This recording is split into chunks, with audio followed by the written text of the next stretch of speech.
ఆంధ్రప్రదేశ్ రాష్ట్రాన్ని ముక్కలు చేయాలని, ఆంధ్రప్రదేశ్ రాష్ట్రం మీద విషం చిమ్మాలని కొంతమంది తెలంగాణకు చెందినటువంటి మేధావులు ఏకరూప మానసికం అనేటువంటి కొత్త పేరుతో ఇప్పుడు విషం చిమ్మేటువంటి ప్రయత్నం చేస్తూ ఉన్నారు.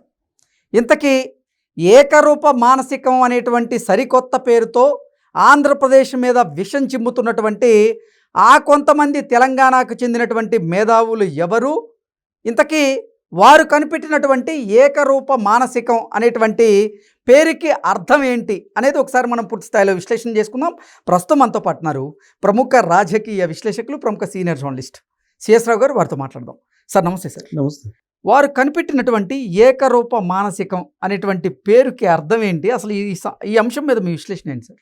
ఇప్పుడు ఈ మధ్య కాలంలో జరుగుతున్నటువంటి దాడి అనుకోవాలి ఆంధ్రప్రదేశ్ మీద. ఉమ్మడి ఆంధ్రప్రదేశ్ ఉంది, అన్నదమ్ములు లాగా కలిసిమెలిసి ఉన్నారు కొన్ని దశాబ్దాల పాటు. అవును. సరే, విడిపోయారు, ఆరోగ్యకరమైన వాతావరణాన్ని విడిపోయారు కదా. విడిపోయిన తర్వాత అన్నదమ్ముల మాదిరిగానే ఉండాలి కదా. కానీ ఆంధ్రప్రదేశ్ మీద గుప్పెడు మంది మేధావుల రూపంలో కుట్ర జరుగుతుంది అనేది మాత్రం కనిపిస్తుంది. ఓకే. ఎందుకు ఆ మాట నేను అంటున్నానంటే, నాకు చాలామంది మిత్రులు ఉన్నారు. నా సుదీర్ఘమైనటువంటి 30 సంవత్సరాల జర్నలిజం కెరీర్లో నాకు ఉండేదే ఎక్కువ. నేను హైదరాబాద్లోనే పనిచేసింది కాబట్టి నాకు తెలంగాణ జర్నలిస్ట్ మిత్రులు బోల్డ్ మంది ఉన్నారు. నా గురించి బాగా తెలుసు కూడా వాళ్ళకి. ఓకే. నేను ఆ రోజు ఉద్యమం అప్పుడు కూడా వాళ్ళ ఉద్యమాన్ని గౌరవిస్తూ ఒక ప్రముఖ ఛానల్లో ఉన్నప్పుడు నేను ప్రోగ్రామ్స్ కూడా చేశాను. అది తెలుసు వాళ్ళకి. ఓకే. కానీ ఇవాళ నేను ఈ వీడియో ఎందుకు చేయాల్సి వస్తుంది, ఈ విశ్లేషణ ఎందుకు చేయాల్సి వస్తుంది అని అంటే, ఏకరూప మానసికం అనే దాన్ని ఒక కొత్త పదాన్ని కనిపెట్టారు ఈ గుప్పుడు మంది మేధావుల్లో ఒక మేధావి. ఇంతకీ దాని అర్థం ఏంటి అసలు? ఆయన చెప్పదలుచుకుంది ఏంటంటే, ఆ మేధావి ఆంధ్రప్రదేశ్లో ఉత్తరాంధ్రకు సంబంధించినటువంటి ప్రజల మనస్తత్వాలు వేరు, కోస్తాంధ్రకు సంబంధించినటువంటి ప్రజల మనస్తత్వాలు వేరు, రాయలసీమకు సంబంధించినటువంటి మనస్తత్వాలు వేరు. కాబట్టి వీళ్ళకి ఏకరూప మనస్తత్వం, ఏకరూప మానసికం అనేది అని కనిపెట్టారు. మనస్తత్వం ఉండదు వీళ్ళకి, ఏకరూపంగా మనస్తత్వాలు ఉండవు. అంటే వీళ్ళ ఆలోచన విధానం ఒకలా ఉండదు, వీళ్ళ దృష్టికోణం ఒకలా ఉండదు. వీళ్ళు ఏకరూప మనస్తత్వం కలిగినటువంటి వాళ్ళు కాదు. అందుకే ఆ రాష్ట్రం 3 రకాలుగా ఉంటుంది. అదే తెలంగాణలో అలా ఉండదు. తెలంగాణ మొత్తం ఒకే రకంగా ప్రజలు ఉంటారు, ఏకరూప మానసిక పరిస్థితుల్లో ఉంటారు అని చెప్పి ఆయన ఇచ్చినటువంటి ఒక విశ్లేషణ నాకు వీడియో కనిపించింది వాళ్ళ. నాకు ఆశ్చర్యం వేసింది. అది ఎందుకు ఆశ్చర్యం వేసిందంటే, గొప్ప మేధావి ఆయన. నాకు తెలిసి జర్నలిజంలో కూడా కొన్ని రోజులు పనిచేశారు. పనిచేసినప్పుడు చంద్రబాబు నాయుడు గారిని ఆకాశానికి ఎత్తినటువంటి ఆర్టికల్స్ కూడా నేను చదివా. అదే మేధావి ఇప్పుడు అదే మేధావి విషయం చెబుతున్నారు చంద్రబాబు నాయుడు గారి మీద. అది వేరే విషయం, నేను దాని జోలికి వెళ్తా. ఎవరెవరు వ్యక్తిగతాలు పరిస్థితులను బట్టి ఒక విధానపరమైన తప్పులు చేసినప్పుడు ఖచ్చితంగా విమర్శిస్తారు, మంచి చేస్తే మంచి చెప్తారు జర్నలిస్టులు. దానికి కూడా నేను అంటలా. తెలంగాణలో ఏకరూప మనస్తత్వం ఉంది అనే దగ్గర నేను డివేట్ అవుతున్నా. ఎందుకు డివేట్ అవుతున్నానంటే, తెలంగాణ ఉద్యమాన్ని నేను దగ్గరగా చూసి రిపోర్ట్ చేసినటువంటి వాడిని. తెలంగాణ ఉద్యమం ఉధృతంగా జరుగుతున్నప్పుడు ఖమ్మం, నల్గొండకు సంబంధించినటువంటి కొంతమంది నేతలు మేము సమైక్యాంధ్ర, మేము రాష్ట్రం విడిపోవాలని కోరుకోవట్లేదని చెప్పేసి చాలామంది మీడియా ముందు మాట్లాడారు. ఎక్కువ ఉద్యమం ఎక్కడుంది? వరంగల్, కరీంనగర్. అంతే తప్ప మిగతా చోట్ల చాలామంది బయటకు వచ్చి సమైక్యాంధ్రనే ఉంటాము, రాష్ట్రం వద్దు అని చెప్పి. సరే, అయిపోయింది, అదే అయిపోయింది. సరే, రాష్ట్రం ఇచ్చారు. పోనీ ఇప్పుడు ఏకరూప మనస్తత్వం ఉందా తెలంగాణలో? ఖమ్మం జిల్లాలో ఎలా ఉంటుంది మనస్తత్వాలు?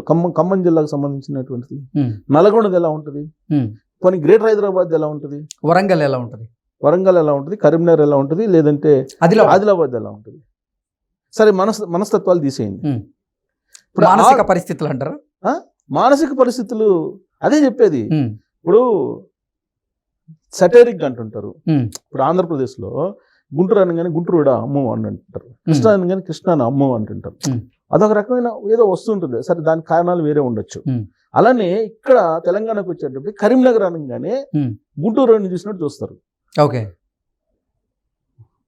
జనరల్గా నేను అబ్జర్వ్ చేసింది జర్నలిస్ట్ మిత్రులు. అలాగే వరంగల్లోని కొంత డిఫరెంట్గా చూస్తారు, నిజామాబాద్ డిఫరెంట్గా చూస్తారు, ఖమ్మం అయితే నిజంగా ఆంధ్రప్రదేశ్ చూసినట్టు ఆంధ్ర వాళ్ళని చూసినట్టు చూస్తారు, ఖమ్మం నల్గొండనే అంతే చూస్తారు. మరి ఇన్ని వైరుధ్యాలు ఉన్నప్పుడు ఏకరూప మానసికం అనేది ఆంధ్రప్రదేశ్లో లేదు, తెలంగాణలో ఉందని చెప్పి ఎలా చెప్పగలరు అనేది నాకున్న ఒక సందేహం. ఇప్పుడు ఏకరూప మానసికం అనేది సరే ఇక్కడ ఉన్న పోనీ లింగ్విస్టిక్ ప్రకారం తీసుకుందాం. తెలంగాణలో మీరు తెలంగాణ భాష చూడండి, యాస చూడండి, ఒక జిల్లాకు ఉన్నట్టు ఒక జిల్లాకి తెలంగాణ భాషలో యాస మారుతూ ఉంటుంది, ఉంటుందా? అత్తన అని కొంతమంది అంటారు. అసలు కరీంనగర్ యాస వేరు తెలంగాణ భాషలో, వరంగల్ది వేరు, ఆదిలాబాద్ వేరు, ఖమ్మంది వేరు, నల్గొండది వేరు, హైదరాబాద్ మిక్స్డ్ ఉంటుంది. మరి ఇన్ని వైరుధ్యాలు ఉన్నప్పుడు ఎందుకు ఆంధ్రప్రదేశ్ని టార్గెట్ చేస్తున్నారు? ఆంధ్రప్రదేశ్ అసలు ప్రాంతీయ తత్వాన్ని రెచ్చగొట్టేటువంటి ఇటువంటి ప్రయత్నాలు ఎందుకు చేస్తున్నారంటారు? ఇది చేయకూడదు, మేధావులు అనేవాళ్ళు చేయకూడదు. ఎందుకంటే ఎవరు చేసినా, ఇప్పుడు పవన్ కళ్యాణ్ గారు చెప్పారు, దానయ్య ఏదైనా చేసుకుంటే ఓకే, గుర్తింపు లేనటువంటి వాళ్ళు. మేధావి ముసుగేసుకొని మీరు చెప్పడం అనేది సమాజానికి ప్రమాదం. ఆ సమాజంలో మీరు ఉన్నారనేది గుర్తించుకోవాలి. ఇవాళ మీకు బెనిఫిట్ కలగచ్చు తాత్కాలికంగా, కానీ అల్టిమేట్గా సమాజం నష్టపోయినటువంటి వాళ్ళలో వాళ్ళు కూడా ఉంటారు. ఆ గుప్పటి మంది మేధావులుగా ఉన్నటువంటి వాళ్ళు కూడా ఉంటారు. ఇది తెలుసుకోవాలి. ఇంకోటి ఏంటంటే ఆంధ్రప్రదేశ్ మీద ఎంత కుట్ర జరుగుతుందంటే, నేనేదో అంటే ఆ రోజు తెలంగాణ మీద అన్యాయం జరిగినప్పుడు కూడా రాశాను, న్యూస్ రాశాను, చెప్పాను. ఇవాళ ఆంధ్రప్రదేశ్ మీద ఎంత దారుణం జరుగుతుందంటే నేను చెప్తున్నాను ఒక జర్నలిస్ట్గా నా బాధ్యత కాబట్టి. తెలంగాణ బాగుంది అని అంటే అమరావతి కూలిపోయింది అందుకే బాగుందని చెప్పారు వీళ్ళు. ఎవరు చెప్పారు? అసెంబ్లీ బయట ఎవరు చెప్పారు? కేసీఆర్ గారు చెప్పారు కదా, కేటీఆర్ గారు చెప్పారు కదా, చెప్పండి ఎవరు? అందరూ చెప్పారు కదా. ఆల్మోస్ట్ ఆ పార్టీలో ఉండేటువంటి, ఆ రోజు అధికారంలో ఉన్నటువంటి వాళ్ళు. అంటే దాన్ని బట్టి ఏం అర్థం చేసుకోవాలి? కూల్చింది ఎవరు? అమరావతిని ఎవరు కూల్చారు తెర వెనుక అనేది అనుమానం వస్తుందా? ఇప్పుడు ఈ అన్నోళ్లే ఏ విధంగా అయితే వీళ్ళు వ్యాఖ్యానించారు, వీళ్ళే అమరావతిని కూల్చేశారు, అక్కడ జగన్మోహన్ రెడ్డి గారిని ముఖ్యమంత్రిని చేశారని చెప్పి అనుమానం సహజంగా వస్తుంది కదా, రాదా ఎవరికైనా? అసలు ఆ మాట అనొచ్చా? పోనీ మీ మనసులో ఉందనుకుందాం, బయటికి అమరావతి కూలిపోయింది మనం బాగున్నాం అని చెప్పి ఎవరైనా అంటారా? వీళ్ళు అన్నారు అని అంటే వీళ్ళకి ఎంత కుట్ర లోపల ఉందనేది ఎవరైనా సహజంగా అనుకుంటారుగా. ఓకే, ఇవాళ సరే అది అయిపోయింది. 2024లో మళ్ళీ జగన్మోహన్ రెడ్డి ప్రతిపక్ష హోదా లేకుండా ఆయన ఉండిపోయారు ప్రజా తీర్పుతోటి. చంద్రబాబు నాయుడు గారు వచ్చారు, అమరావతి పునర్నిర్మాణం స్టార్ట్ చేశారు, అక్కడ ఏదో వర్కులు జరుగుతున్నాయి.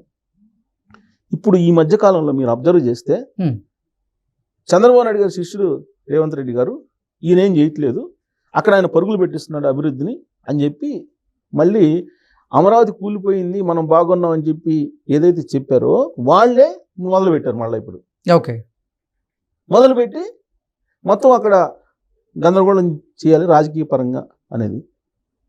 ఇప్పుడు అక్కడ ఏం చేస్తున్నారు? అక్కడ అభివృద్ధి జరుగుతుంది, సెంట్రల్ గవర్నమెంట్ బాగా సపోర్ట్ చేస్తుంది, నిధులు ఇచ్చేస్తుంది అని చెప్పారు. దానికి నరేంద్ర మోడీ గారు మొన్న సమాధానం చెప్పారు. ఏం చెప్పారు? మాకు నిధులు ఇవ్వమని చెప్పి తెలంగాణ ముఖ్యమంత్రి రేవంత్ రెడ్డి గారు అడిగితే గుజరాత్లకు ఇస్తున్నారు మాకు ఇవ్వట్లేదని అంటే, గుజరాత్ తోటి పోటీ పెట్టుకుంటే గుజరాత్కి ఇచ్చినన్ని మీకు ఇస్తే నువ్వు ఒప్పుకుంటావా, మమ్మల్ని చేరుకోలేవు అని అన్నాడు. అది దానికి ఒప్పుకోలేవు నువ్వు అని అన్నాడు. డైరెక్ట్గా సికింద్రాబాద్ వేదిక మీదనే చెప్పారు కదా నరేంద్ర మోడీ గారు. మరి ఇప్పుడు ఇన్ని రకాల వైరుధ్యాలు ఇన్ని ఉంటే తెలంగాణలోనే ఇవన్నీ మాట్లాడుకున్నా, ఆంధ్రప్రదేశ్లో ఏకరూప మానసికం లేదు, మనస్తత్వాలు వేరు, అన్ని ప్రాంతాల్లో, అందుకే 3 రాజధానులు అని చెప్పి గళం ఇప్పుడు గుప్పుడు మంది మేధావులు కొంతమంది గళం ఇప్పుడు ఇప్పుతున్నారంటే ఎవరు ప్రమేయంతో ఇప్పుతున్నారు? దీని వెనక ఎవరున్నారు? ఎవరు ప్రమేయం లేకుండా ఇక్కడ మాట్లాడతారా? పైగా ఇంకో మాట మాట్లాడుతున్నారు. ఏం మాట్లాడుతున్నారు తెలుసా? ఆంధ్రప్రదేశ్లో చైతన్యవంతమైనటువంటి సోషల్ మీడియా లేదు, తెలంగాణలో మాత్రమే చైతన్యవంతమైనటువంటి సోషల్ మీడియా ఉంది, అందుకు దీన్ని అణిచివేయటానికి ఆంధ్రప్రదేశ్ పోలీసులు ఇక్కడ తీసుకొస్తున్నారు అని చెప్పి వచ్చి ఇక్కడ అరెస్టులు చేస్తున్నారు అని చెప్పి ఇంకొక స్లోగన్ కొంతమంది వినిపిస్తున్నారు. ఆంధ్రప్రదేశ్ పోలీసులు వచ్చి అరెస్ట్ చేసి తీసుకెళ్తారు, ఇది కొత్త కాదుగా. గత 5 సంవత్సరాల్లో ఎంతమందిని అరెస్ట్ చేసి ఆంధ్రప్రదేశ్ నుంచి తెలంగాణ నుంచి తీసుకెళ్ళలేదు? థర్డ్ డిగ్రీ చేసి తీసుకెళ్లారు కదా ఎంపీని. ఉమ్. రఘురామకృష్ణరాజు గారిని ఇక్కడి నుంచి థర్డ్ డిగ్రీ కూర్చోబెట్టి వెహికల్లో అటుపక్క ఇటుపక్క కూర్చొని ఆయన్ని పిడిగుద్దులు కుట్టుకుంటా తీసుకెళ్ళాడని చెప్పి ఆయనే చెబుతున్నాడు కదా. ఓకే. అసలు వాళ్ళందరి దాకా ఎందుకండి?